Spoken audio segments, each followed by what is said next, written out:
오늘은 부활절 다섯째 주일이며 청년주일입니다.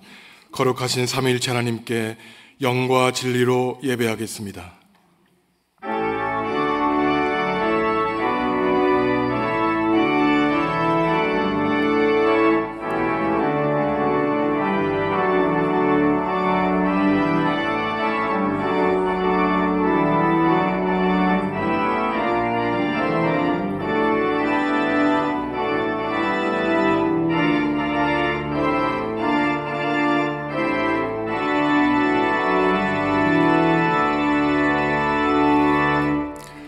하나님, 변함없는 사랑으로 저희의 발걸음을 주님께 인도하여 주시니 감사합니다.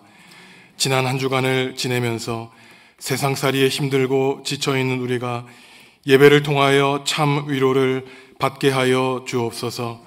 오늘 청년주일을 보내며 다음 세대이자 미래인 청년들이 하나님의 자녀로 세상의 빛과 소금이 되게 하여 주옵소서. 예수님의 이름으로 기원하옵나이다. 아멘. 하늘에 계신 우리 아버지, 아버지의 이름을 거룩하게 하시며 아버지의 나라가 오게 하시며 아버지의 뜻이 하늘에서와 같이 땅에서도 이루어지게 하소서. 오늘 우리에게 일용할 양식을 주시고 우리가 우리에게 잘못한 사람을 용서하여 준 것 같이 우리 죄를 용서하여 주시고 우리를 시험에 빠지지 않게 하시고 악에서 구하소서. 나라와 권능과 영광이 영원히 아버지의 것입니다. 아멘.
하나님과 이웃과 피조세계에 지은 죄를 고백하겠습니다.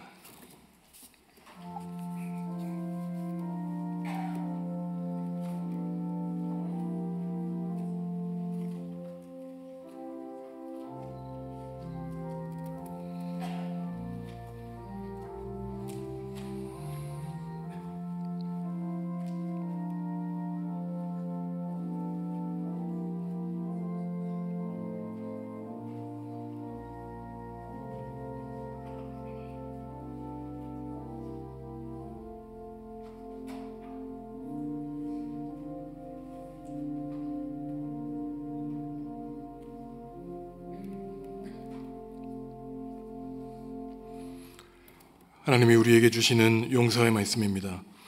너희는 옷을 찢지 말고 마음을 찢고 너희의 하나님 여호와께로 돌아올지어다.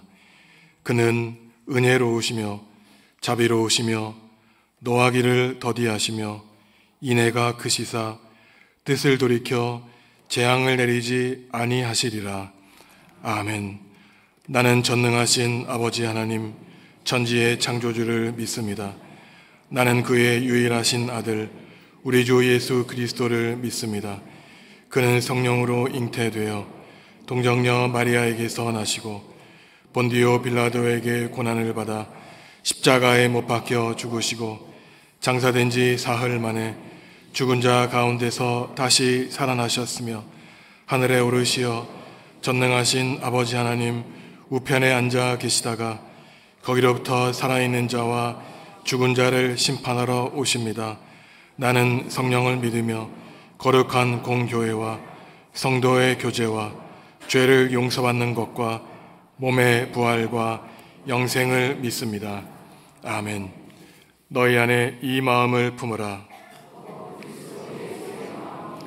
그는 근본 하나님의 본체시나 오히려 자기를 비워 종의 형체를 가지사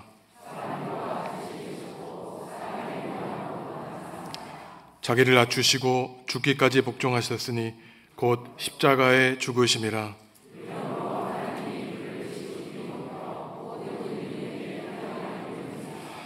하늘에 있는 자들과 땅에 있는 자들과 땅 아래에 있는 자들로 모든 입으로 예수 그리스도를 주라 시인하여 하나님 아버지께 영광을 돌리게 하였느니라. 아멘.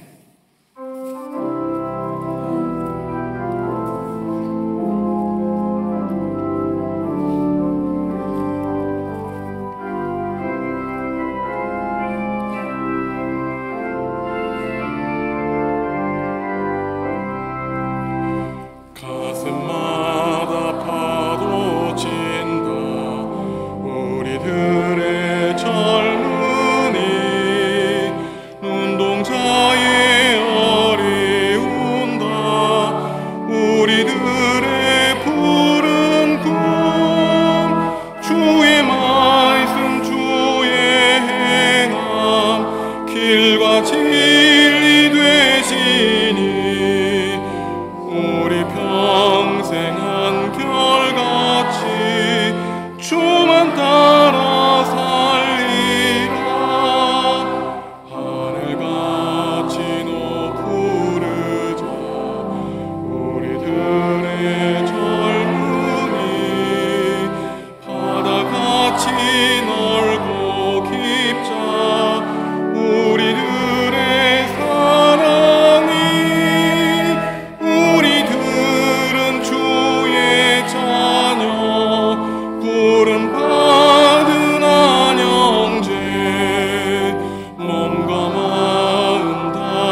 감사하고 고마우신 아버지 하나님, 은혜와 사랑을 감사를 드립니다.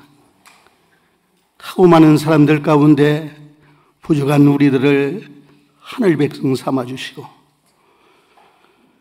부활절 다섯째 주일을 청년주일로 하나님의 성호를 찬양하며 예배하게 하시니 감사를 드립니다. 우리의 인생 무거운 짐 주님 앞에 내려놓고 신령과 진정으로 온전히 드리게 하시고 하나님 흥양하여 주옵소서. 주님 은혜 가운데 살면서도 마음에 불평이 있습니다. 하나님, 행함이 없는 믿음은 죽음이라고 말씀하셨사오나 우리들이 행함의 열매를 맺지 못하였습니다. 마음에 불평이 있습니다. 마음에 미움이 있습니다. 혈기도 있습니다. 참소하였습니다.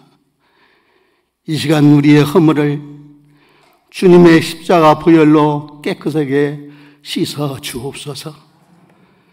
특별히 청년주일을 맞이하여 우리 교회 청년들을 눈동자와 같이 사랑하여 주시기를 원합니다. 인생길이 아무리 힘들고 어려울지라도 가나안 땅을 정복한 여호수아 칼렙처럼 말씀에 순종하여 믿음의 길을 가게 하여 주옵소서. 영생의 길, 생명의 길을 가게 하여 주옵소서. 군대에 간 청년 안전을 지켜주시고, 직장을 원하는 청년에게 좋은 직장을 허락하시고, 결혼 앞둔 청년들에게 좋은 배필을 허락하여 주옵소서.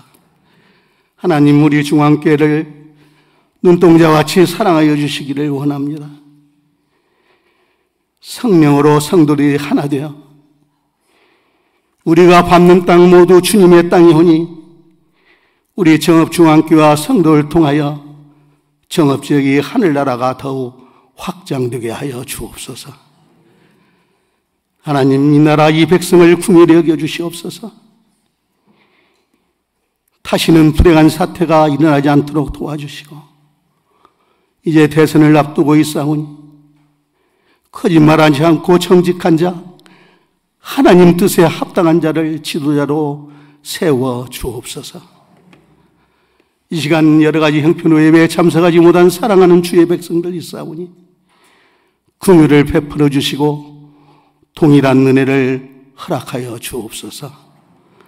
단위에 세워주신 김선종 목사님, 영육간에 강건하게 하시고, 이 시간 말씀을 선포하실 때 주시는 말씀이 우리의 영혼의 양식이 되게 하시고 하늘나라 참 소망이 되게 하여 주옵소서. 호산나 찬양이 천사들의 합창이 되시고 하나님께는 영광이요 우리에게는 위로와 기쁨의 찬양이 되게 하여 주옵소서. 우리를 구원하신 예수님 이름으로 기도 올리옵나이다.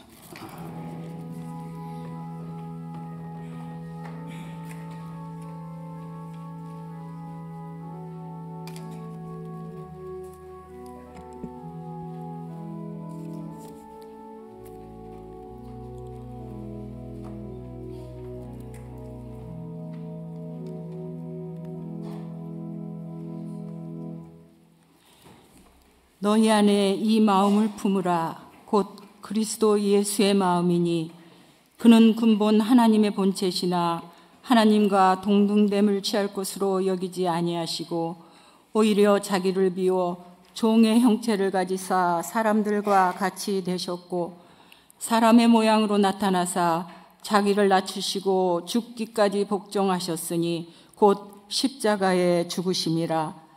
이러므로 하나님이 그를 지극히 높여 모든 이름 위에 뛰어난 이름을 주사 하늘에 있는 자들과 땅에 있는 자들과 땅 아래에 있는 자들로 모든 무릎을 예수의 이름에 꿇게 하시고 모든 입으로 예수 그리스도를 주라 시인하여 하나님 아버지께 영광을 돌리게 하셨느니라. 아멘.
아멘.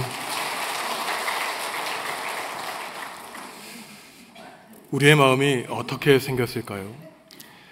사람의 마음이 어디에 있는지, 어떻게 생겼는지 눈에 보이지 않기 때문에 아무도 알 수 없습니다.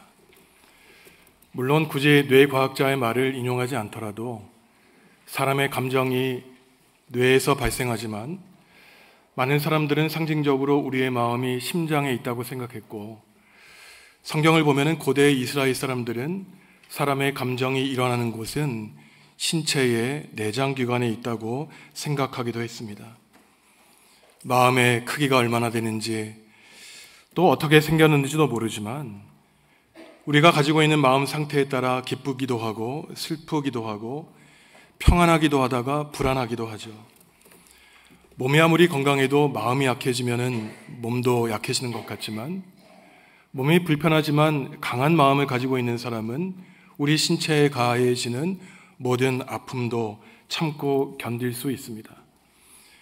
태생적으로 긍정적이고 밝은 마음을 가지고 사는 사람이 있는가 하면은 아무도 시키지 않았는데 부정적이고 파괴적인 마음을 가지고 살아가는 불행한 사람도 있죠.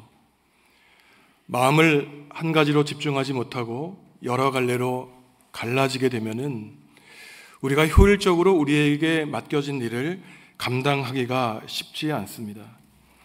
마음에 따라 천국을 살기도 하고 내가 선택한 마음에 따라 스스로 지옥을 선택하며 살아가기도 하죠. 아무리 좋은 마음을 가지고 살고 싶어도 우리 뜻대로 되지 않기 때문에 이미 3000년 전 구약 성경의 지혜책인 잠언에서는 자기 마음을 다스리는 사람이 성을 정복하는 사람보다 낫다고 말하고 있습니다. 그만큼 눈에 보이지 않고 크기도 얼마 되지 알 수 없는 그 마음을 나 스스로 통제하고 다스리기가 쉽지 않은 일이죠. 지금 여러분의 마음 상태는 어떻습니까? 도대체 어떠한 마음을 가지고 예배 자리에 나오셨나요? 세상에 살던 그 일주일 동안의 분주한 마음을 가지고 똑같은 마음으로 이 자리에 나와 옆에 있는 성도들과 세상 이야기를 나누며 예배를 시작했습니까?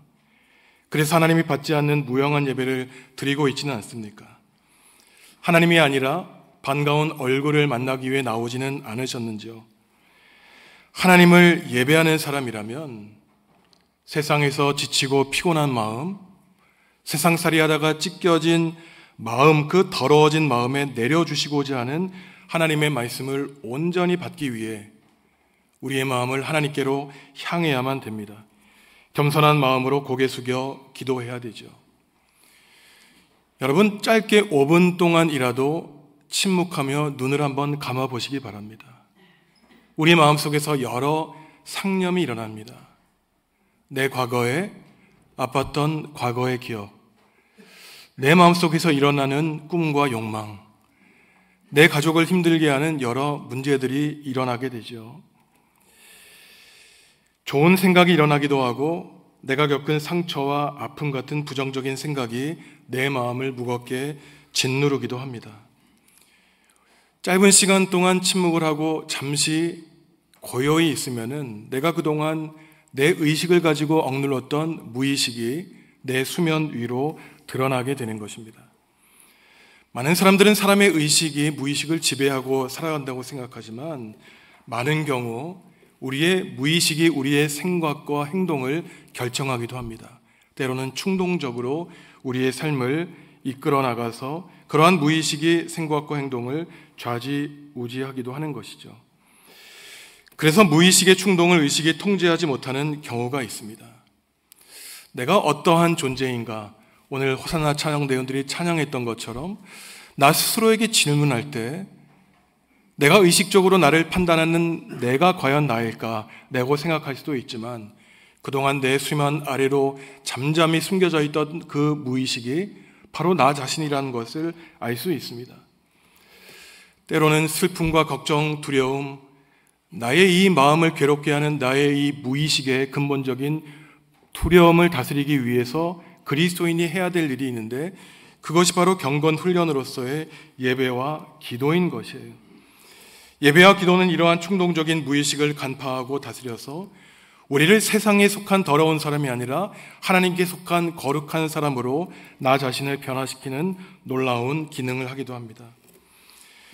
우리가 예수님을 믿는 그리스도인, 예수님의 제자라면 세상의 가치관으로 가득 찬 우리의 마음과 달리 예수님이 품고 사셨던 그 마음은 무엇인가 한번 진지하게 깊이 묵상할 필요가 있죠.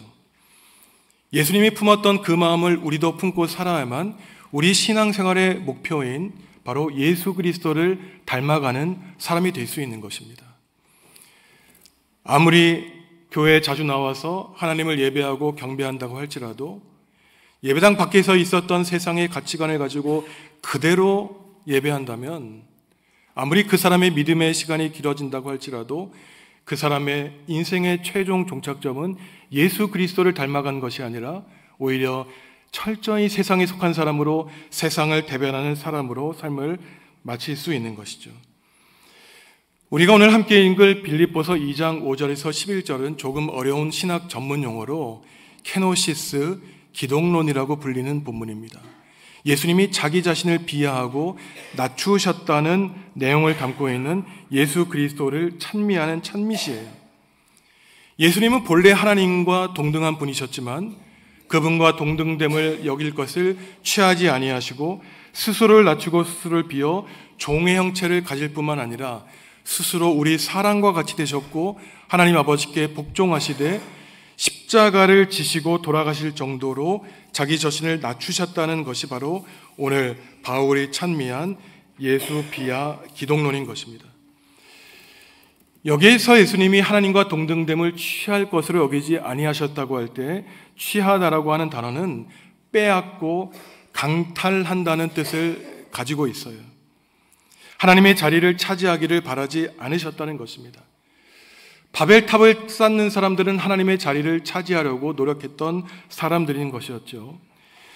예수 그리스도는 하나님의 본체로서 이미 누리던 하나님과 동등됨을 계속해서 누리려고 하지 않으셨다는 것입니다. 하나님이 사람이 되실 정도로 스스로를 낮추셨죠. 물이 가만히만 있어도 저절로 낮은 곳, 더 낮은 곳으로 내려가듯이 예수님은 사람이 피하고자 했던 그 낮은 곳으로 스스로 내려오셔서 하나님과 같아짐을 포기하셨다는 것입니다. 하나님이 사람이 되신 것을 성육신이라고 하죠. 몸이 되었다는 것입니다. 성육신이란 영원하신 하나님, 무소부재하신 하나님이 나사렛 이 낮은 땅에 내려오셔서 스스로 몸을 입으시고는 제한된 시간 속에서 사셨고 제한된 공간 속에서 사셨다는 것을 뜻합니다. 어느 곳에나 계실 수 있었던 하나님이 특정한 땅인 이스라엘에서 제한된 몸을 입고 사셨죠. 영원하신 하나님이 단지 30여 년 조금 넘는 짧은 시간 동안 우리와 똑같이, 아니 우리보다 더 짧은 인생을 사셨던 것입니다. 예수님은 배고파하셨죠. 마음 아파하셨습니다. 괴로워하셨습니다. 그 이유가 다른 것이 아니라 우리와 같은 존재가 되기 위한 것이었어요. 우리가 겪는 기쁨과 슬픔, 외로움과 고독을 예수님이 함께 느끼기를 바라셨습니다. 그저 짧은 인생을 사시다가 돌아가셨죠. 1960년에 만들어진 영화 가운데 영광의 탈출이라는 제목을 가진 영화가 있습니다. 성도 여러분들 아시는 분이 있겠지만 폴 뉴먼이라고 하는 세계적인 이 남성 배우가 주연을 맡은 그러한 영화였어요. 이 영화의 내용은 서구 사회 유럽인들이 이 유대인들을 박해할 때 유대인 출신 소년이 서구 사회 유럽인들에 대한 불만을 가지고 있자 그 옆에 있던 유대인 출신 소녀 아이가 다 그렇지 않아. 유럽 사람들 중에도 우리를 사랑하는 사람이 있다는 것을 이야기를 하는 덴마크 출신 소녀의 이야기입니다. 덴마크에 살았던 유대인 소녀가 말하기를 히틀러 나치의 군사들이 유대인들을 학살하기 위해 나치가 덴마크의 백성들 가운데 유대인 출신 국민들에게 육면체로 만들어진 노란색 별을 가슴에 달게 했다는 것입니다. 일반 덴마크 국민들과 유대인 출신 국민들을 구별을 하기 위해 했다는 것이죠. 그런데 그 덴마크를 다스리던 국왕이 하루는 말을 타고 국민들에게 나타났는데 너무나 놀랍게도 이 국왕이 노란색 별을 가슴에 차고 나타났다는 것입니다. 그러니 모든 국민들이 놀라워서 다들 노란색 별을 가슴에 찼다는 것이에요. 그러니 더 이상 히틀러, 나치 군사들이 누가 유대인인지 누가 일반 국민들인지 구별하지 못하게 했다는 것입니다. 이처럼 박해받는 사람들, 어려움에 빠진 사람들과 하나가 되고 연대할 줄 아는 마음과 행동은 정말로 고귀하고 존귀한 마음인 것이죠. 예수님의 마음은 이처럼 낮아지려는 마음입니다. 높이 올라가 하나님과 같아지려는 마음이 아니라 낮은 곳에 내려와 저와 여러분들 사람과 같아지려는 그러한 마음인 것이죠. 자연인으로 본능이 가지고 있는 마음은 어떠한 마음이겠습니까? 낮아지려는 마음이 아니라 높아지려는 마음이죠. 다스림을 받으려는 마음이 아니라 다스리려는 마음입니다. 또한 명령받기보다는 명령하려고 하는 마음이 세상 사람들에게 강요하는 그러한 마음인 것이죠. 하지만 과연 이러한 마음은 세상에 속한 사람들의 마음뿐이겠습니까? 교회 안에 있는 성도들의 마음도 마찬가지 아닌가요?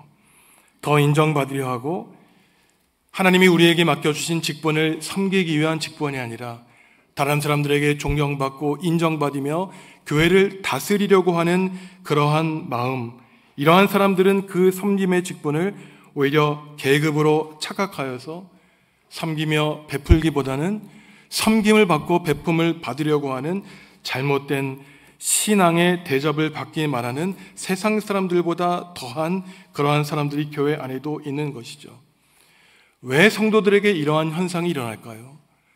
오늘 바울 사도의 주장을 따르면은 여전히 그러한 사람들은 예수 그리스도의 마음을 품지 못하기 때문이고 성령님의 다스림을 받는 것이 아니라 일주일 동안 세상에서 부딪히면서 살던 그 세상의 가르침, 세속의 가르침을 똑같이 받으며 살기 때문입니다. 그러한 몸과 마음의 상태를 가지고 예배당 안에 들어오니 하나님의 정의와 질서와 평화를 깨트리는 그러한 세상의 질서가 버젓이 교회 공동체를 다스리고 있는 안타까운 교회의 현실이 나타나고 있는 것이죠. 이러한 사람들은 경쟁하고 이기라고 하는 세상의 정신에 지배를 받고 살다가 교회에 똑같은 생각을 들여옵니다.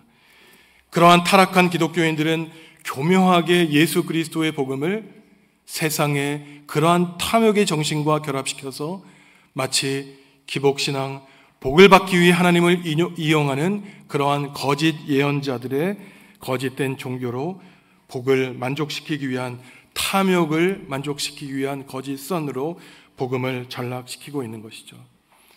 저는 간절히 바라는 것이 우리 정읍중앙교회는 이러한 세속적이고 타락한 교회가 되어서는 안 된다는 것이 저의 간절한 소망인 것입니다.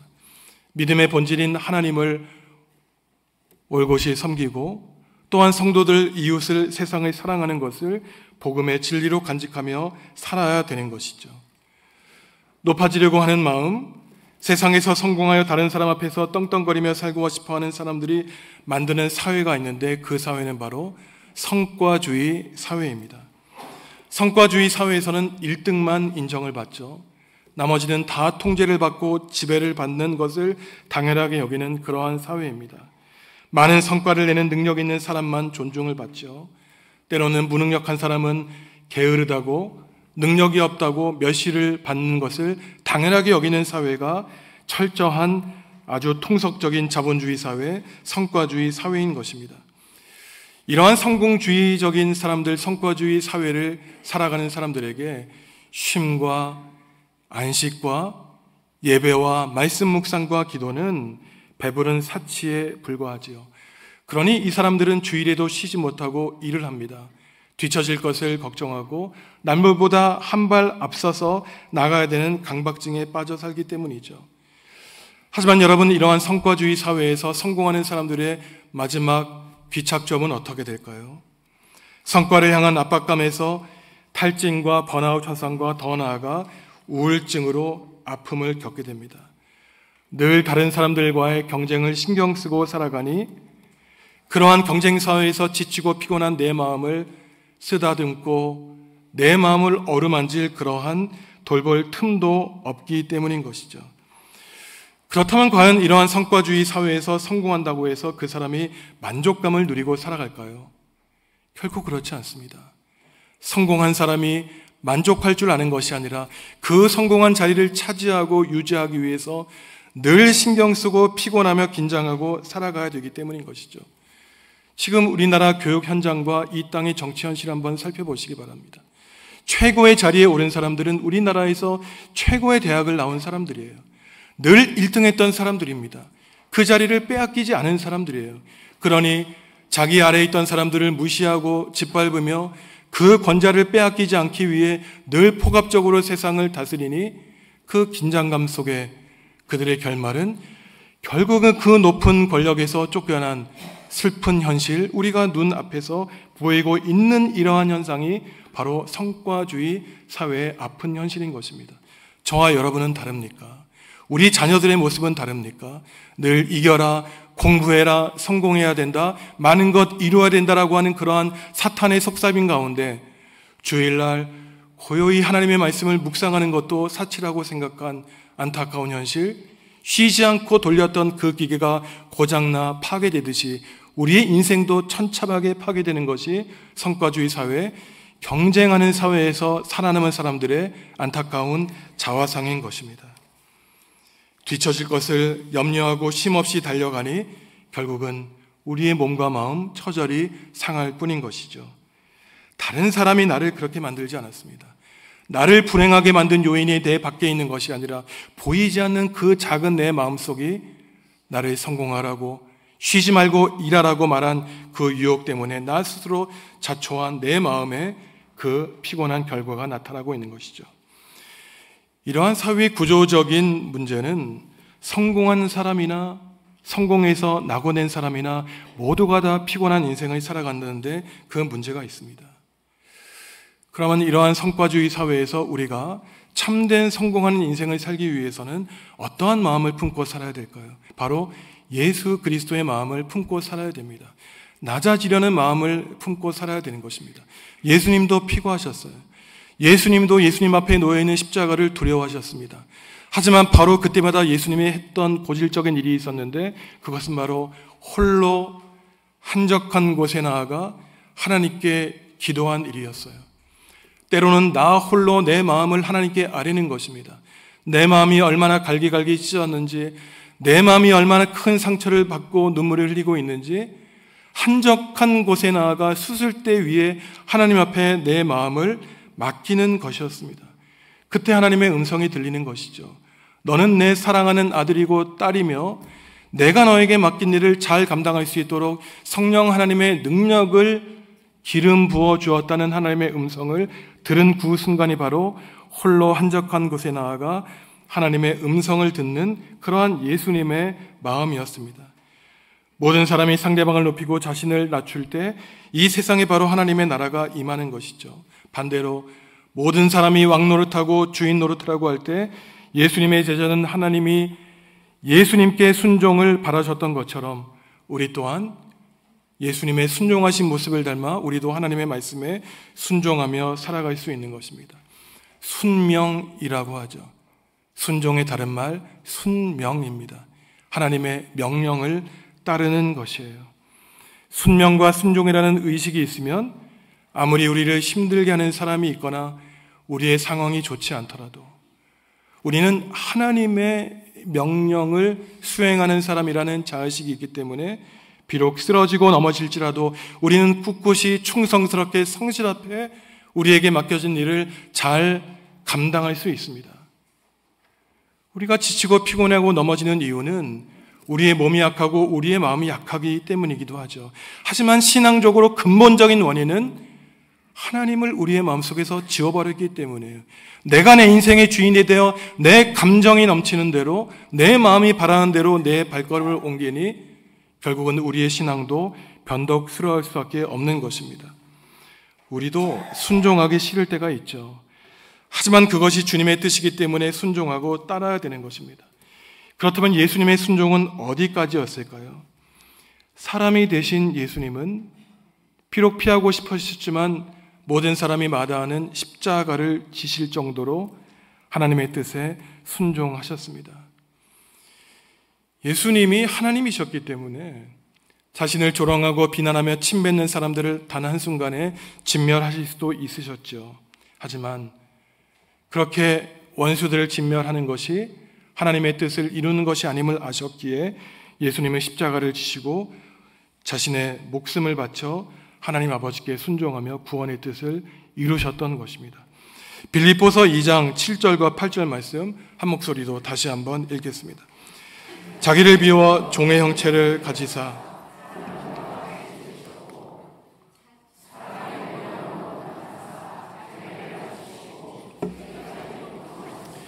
곧 십자가에 죽으심이라. 아멘. 복종하시되 죽기까지 복종하셨으니 십자가를 지시고 돌아가셨던 것입니다. 어떻게 해서라도 살아남으려고 하는 우리와는 다른 예수님의 모습인 것이죠. 오늘날 현대 그리스도인들은 순종과 복종이라는 말에 대해서 아주 부정적인 생각을 가지고 있습니다. 수직적인 가치 질서, 전근대적인 사고가 아닌가 이렇게 주장하는 그리스도인들도 있어요. 하지만 여러분 잊지 말고 기억하시기 바랍니다. 하나님에 대한 불순종, 이것이 바로 파멸의 시작이라는 사실을 우리는 기억해야 되죠.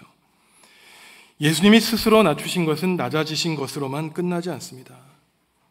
여러분, 만약에 예수님이 하나님의 본체셨지만 그 자리를 박차고 이 땅에 내려오셔서 십자가를 지시고 돌아가신 것으로 그분의 인생이 끝났다면 참으로 그것보다 허무하고 허망한 인생은 없을 것이에요.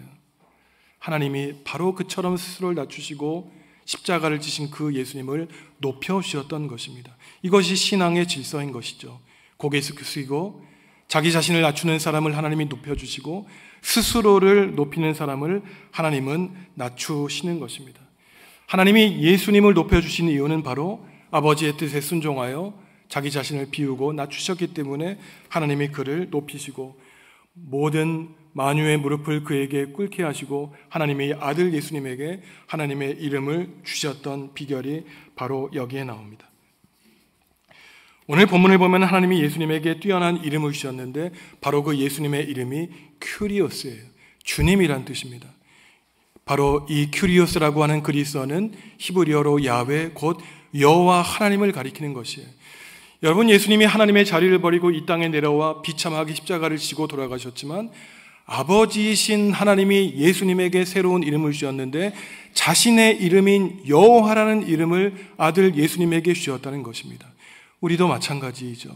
우리가 스스로를 낮추고 다른 사람들보다 나를 낮은 곳에 둘 때 하나님이 저와 여러분들에게 이름을 주시는데 하나님과 똑같은 이름을 저와 여러분들에게 주실 것을 주님은 우리에게 약속해 주시는 것입니다. 바울이 이러한 예수님의 찬미시를 빌립보서에 쓸 때 당시 유럽 사회를 다스리던 로마 황제를 배경에 두고 있었던 것입니다. 로마 황제는 자신을 신이라고 주장했죠. 내가 신이라고 할 때 바울 사도는 예수님이야말로 온 땅을 다스리는 통치자요 신이요 하나님의 아버지라고 주장했던 것입니다. 바로 모든 무릎을 예수 그리스도 앞에 꿇게 하시고 만유를 통하여 하나님을 찬미하게 하셨다는 것이 오늘 모든 사람들이 찬양하고 있는 예수 그리스도의 찬미시인 것이죠. 바울이 이러한 예수님이 자기 자신을 낮추신 그리스도 찬미시를 복음을 전하다가 감옥에 갇혀서 빌립보 교회 교인들에게 편지를 보낸 빌립보서 안에 기록한 특별한 이유를 우리가 생각해 볼 필요가 있습니다. 바로 빌립보 교회 교인들에게 신앙의 참된 척도와 기준을 제시하기 위한 것이었어요. 당시 빌립보 교회 교인들 가운데에는 예수님을 믿는다고 하면서도 다른 사람들보다 자신을 높이고 교만하며 다른 사람들을 다스리고자 하는 그러한 예수 그리스도와 반대되는 길을 걷는 사람들이 있었기 때문인 것입니다.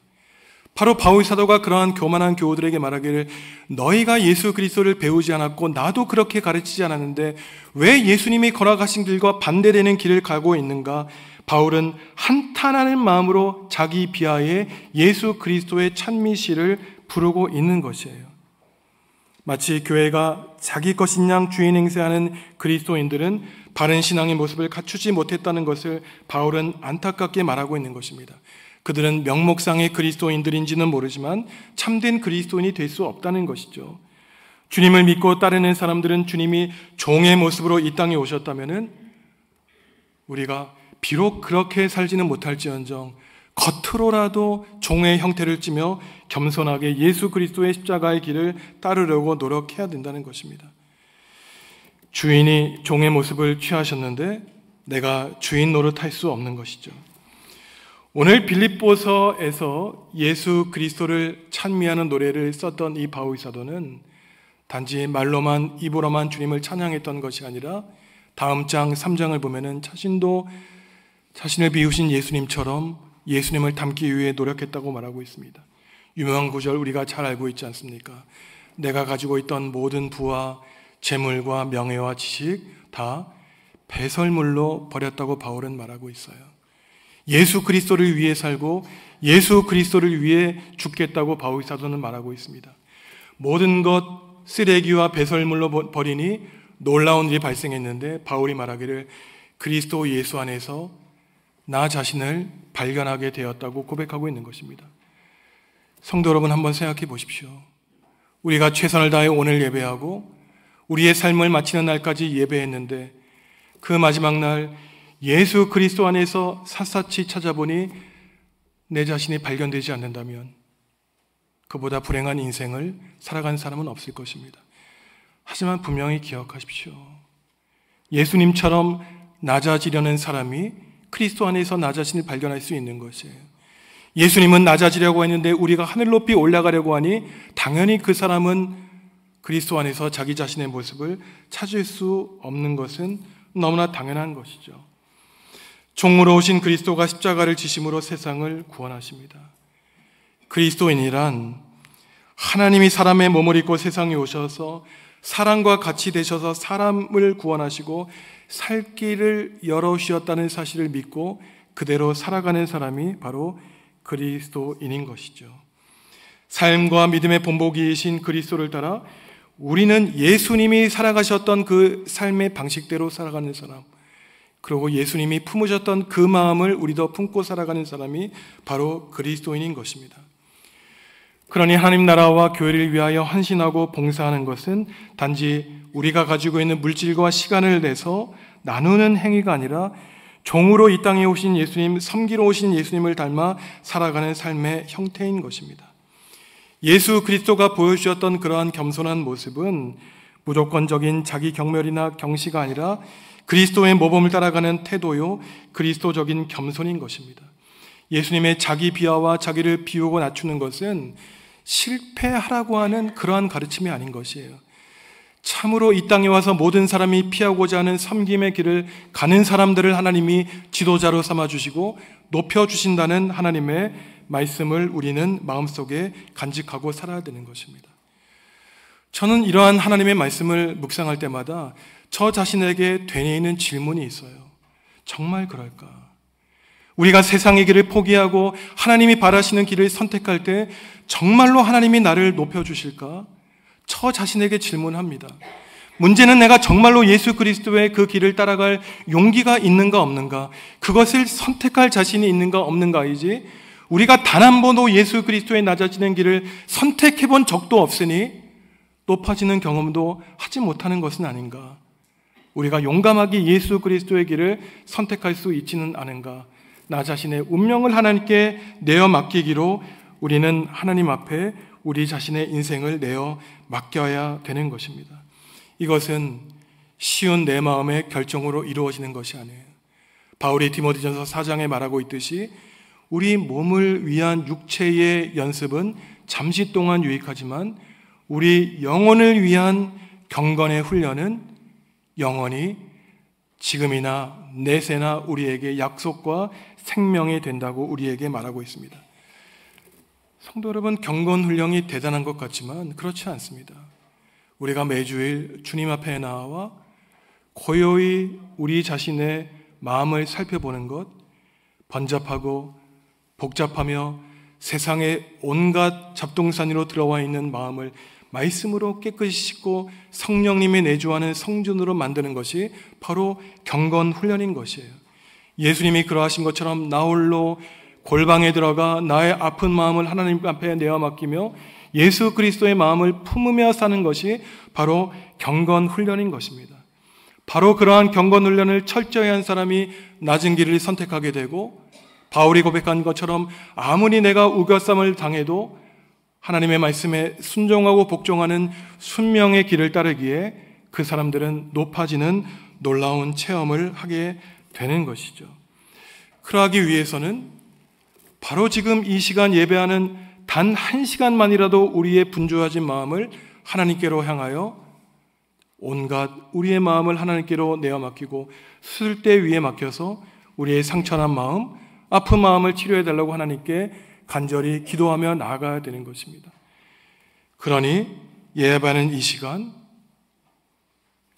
오래간 전주로부터 시작해서 축도 이후에 그 후주로 끝나는 이 마음 가운데 우리에게 내려주신 하나님의 말씀을 깊은 곳에 새겨놓고 세상으로 나아가 단절된 예배와 단절된 또한 철저히 성과주의 사회에서 치열한 경쟁에서 이겨내고자 살아가는 것이 아니라 우리의 마음속에 베풀어 주신 성령 하나님의 말씀을 마음에 품고 세상 속에 나아가야 되는 것이죠.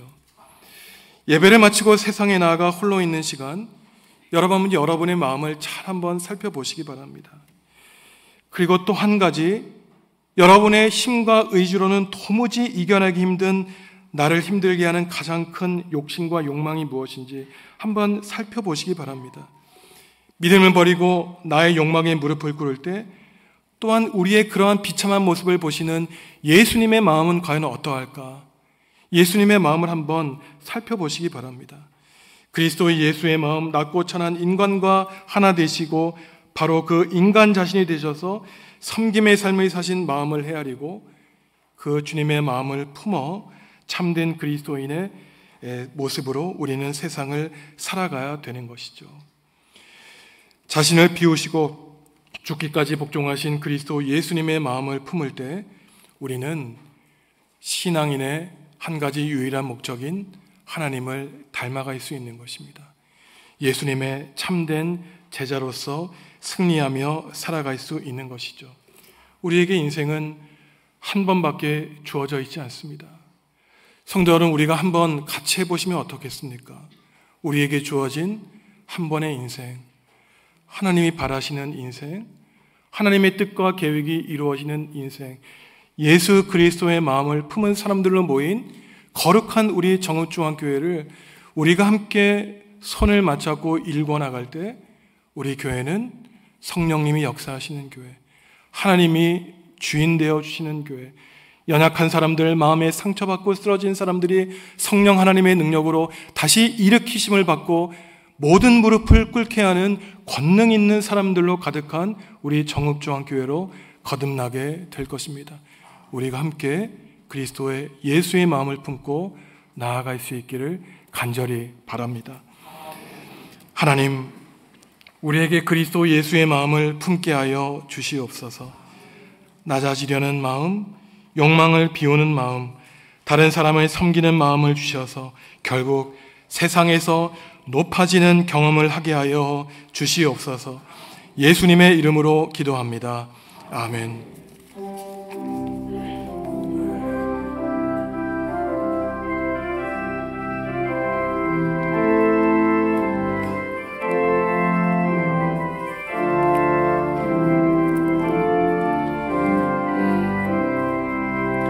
마귀들과 싸울지라 죄악 벗은 형제여, 담대하게 싸울지라 저기 악한 적병과 심판날과 멸망의 날 내가 섰는 눈앞에 곧 다가오리라.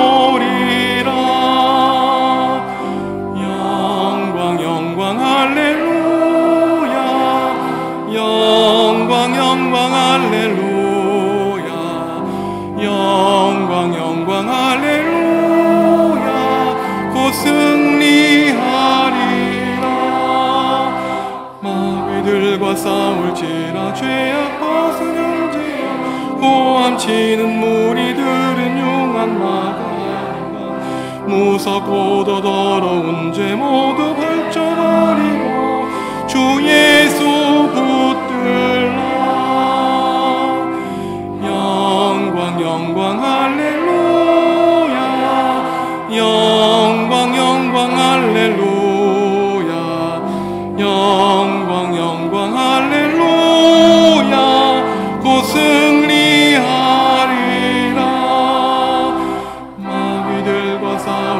아니라 죄의 벗은 형제여 구주 예수 그리스도 그 신발을 벌리고 너를 도와주시려고 서서 기다리시니 어서 나오라. 영광 영광 할렐루야 영광 영광 할렐루야 영광 영광 할렐루야 곧 승리하리라.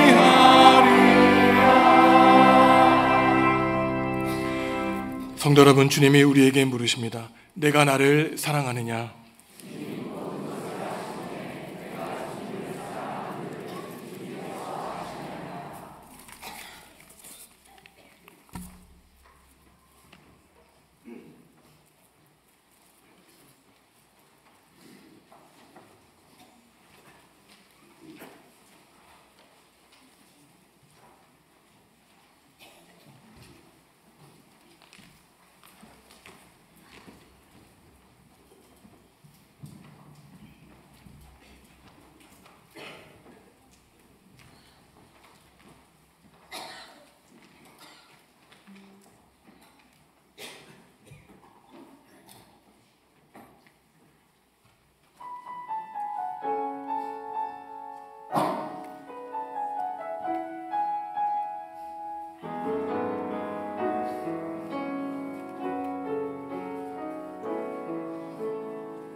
아멘. 청년들을 위해 제가 기도하겠습니다. 하나님, 참 감사합니다. 우리에게 청년들을 허락하여 주셔서 이들을 위해 중보하고 기도하게 하시니 감사합니다. 이들이 기도한 것처럼 예수 그리스도를 선택하여 모든 것을 부어도 아깝지 않을 신앙의 고백을 하게 하시고 세상을 살아갈 때 주님의 가치관을 선택하고 사랑하는 믿음의 승리자 될 수 있도록 성령님을 이들에게 부어 주시옵소서. 성과주의라고 하는 사탄의 유혹하는 세상 속에서 예수 그리스도를 나의 주인으로 삼고 살아가는 주님의 제자들, 청년들 되어서 용기와 패기를 가지고 하나님 나라와 교회와 세상을 위해서 헌신할 때 하나님 이들을 붙들어 주시고 이들을 친히 사용하여 주시옵소서. 청년부를 위해 애쓰고 수고하는 김용순 목사님과 이연곤 집사님에게도 하늘의 큰 복과 은혜 가득 내려 주시옵소서. 예수님의 이름으로 축복하며 기도하옵나이다. 아멘. 큰 박수로 축복하겠습니다.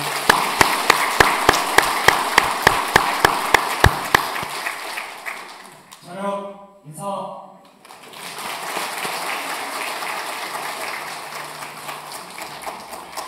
봉헌하시겠습니다.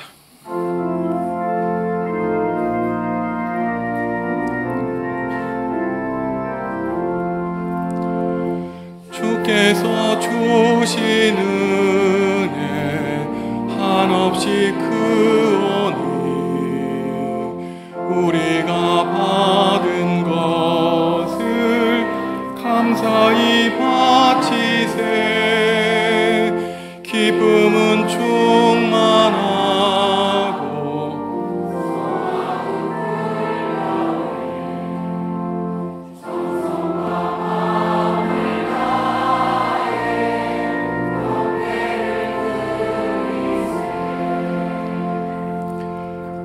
하나님, 세상의 헛된 신을 버리고 주님 앞에 나와 삼위일체이신 하나님을 예배하게 하시니 감사합니다. 정신없이 바쁘게 미쳐 돌아가는 성과주의 사회에서 낙오된 실패자의 모습으로 살아가다가 예배와 말씀과 기도를 통하여 참된 힘을 얻고 나 자신의 소중함과 존귀함을 다시금 깨닫게 하시니 감사합니다. 그리스도의 마음을 품은 제자로서 주님을 본받아 하나님께 인정받고 승리하는 삶을 살아갈 수 있도록 성령님의 깨달음과 분별력을 허락하여 주시옵소서. 오늘 청년주의를 보내며 학업과 진로 문제로 지친 청년들이 그리스도의 마음을 품어 세상의 가치관이 아니라 복음의 정신을 가지고 살아갈 수 있도록 모든 성도들이 힘을 합쳐 기도하게 하여 주시옵소서. 청년들의 길을 열어주시고 하나님 나라를 향한 열정을 주셔서 세상의 빛과 소금, 믿음의 자녀로 승리하며 살게 하여 주시옵소서. 전선호회 어린이 대회가 토요일에 열립니다. 경쟁하여 상을 받기 위한 목적이 아니라 우리의 귀한 어린이들이 이 대회를 통하여 하나님을 더 깊이 알아가고 느끼는 복된 시간 될 수 있도록 우리의 소중한 자녀들을 성령님 친히 어루만져 주시옵소서. 이를 위하여 수고하는 교역자와 교사들에게도 주님 은총 베풀어 주옵소서. 하나님 나라와 교회를 위하여 그리스도의 마음을 품고 보이지 않는 곳에서 묵묵히 헌신하고 봉사하는 여러 일꾼들이 있습니다. 이들을 통하여 주님 영광받아 주시고 정의와 평화의 하나님 나라를 이 땅에 이루어 주시옵소서. 한 달 뒤로 다가온 대통령 선거를 통하여 하나님의 뜻을 드러내 주시고 나라가 분열되고 갈라지는 것이 아니라 하나 되고 국민의 뜻이 모아지는 계기로 삼아 주시기를 간절히 빌고 원합니다. 김정순 집사님, 우리와 함께 믿음의 길을 걸어가시다 하나님의 부르심을 받았습니다. 어머니를 여인 심인정 집사님과 박성남 집사님의 마음을 위로해 주시고 모든 가족이 어머님의 믿음을 이어받아 하나님만을 섬기는 복된 가정 되게 하여 주옵소서. 주님께 받은 복과 은혜에 감사하며 예물 드리오니 예물 드리는 손길에 복 내려 주시고 하나님을 주인으로 섬기는 가정에 은혜 베풀어 주시옵소서. 예수님의 이름으로 기도합니다. 아멘.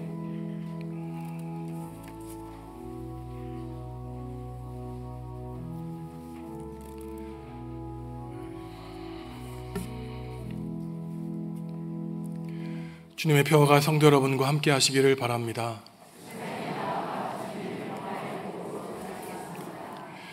다음 주일 2부 예배 후에는 정한수 집사님 가정에서 우리 성도들에게 점심 식사를 제공해 주십니다. 우리와 함께 신앙 생활을 하시다가 하나님의 부르심을 받은 김정순 집사님, 모든 유가족이 하나님의 은혜 가운데 장례 예배를 잘 마쳤습니다. 이 시간 유가족 심인정 집사님과 박성남 집사님 나오셨는데 잠깐 일어나셔서 우리 성도들에게 인사드리겠습니다. 미처 알지 못하셨던 분들은 위로해 주시고 기도해 주시기 바랍니다. 오늘 우리 교회에 등록하신 새 가족 있습니다. 박영순 집사님이 인도하신 김두한 집사님 계시고요. 또한 지난번에 예배 후에 등록을 하셨기 때문에 인사하지 못하신 서울 높은 듯 푸른 교회에서 신앙생활 하시다가 정읍에 이사하셔서 우리 교회에 등록하신 변애리 성도님 있습니다. 두 분 잠깐 자리에서 일어나시죠. 우리 함께 환영의 노래를 부르고 제가 축복 기도하겠습니다.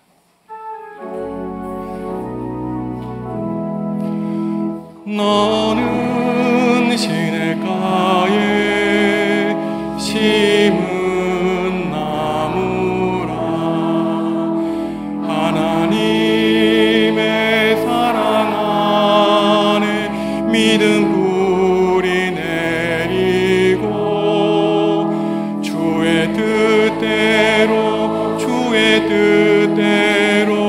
항상 살리라.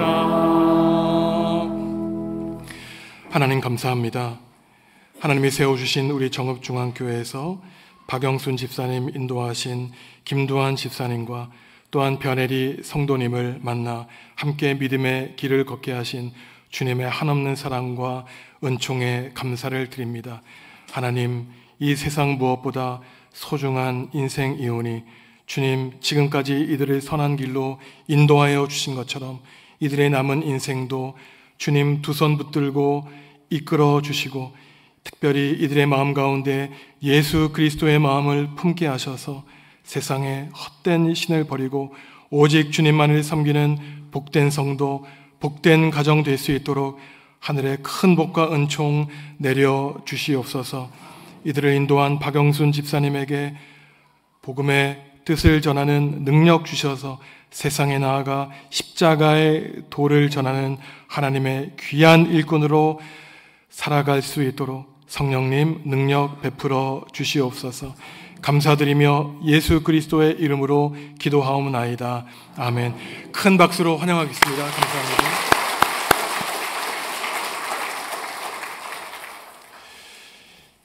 일주일 동안 살아가시면서 오늘 우리의 마음속에 내려주신 예수 그리스도의 마음을 품고 예수 그리스도의 영광을 드러내는 우리 성도 여러분들 성공하며 승리하며 살아가시기 바랍니다.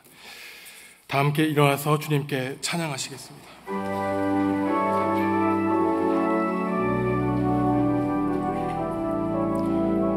주의 영화로운 빛이 우리 앞길 인도하며 거친 세상 이길 힘을 주시니 주의 영화로운 빛이 우리 앞길 인도하며 거친 세상 이길 힘을 주시니 영원히 인도하시리. 아멘.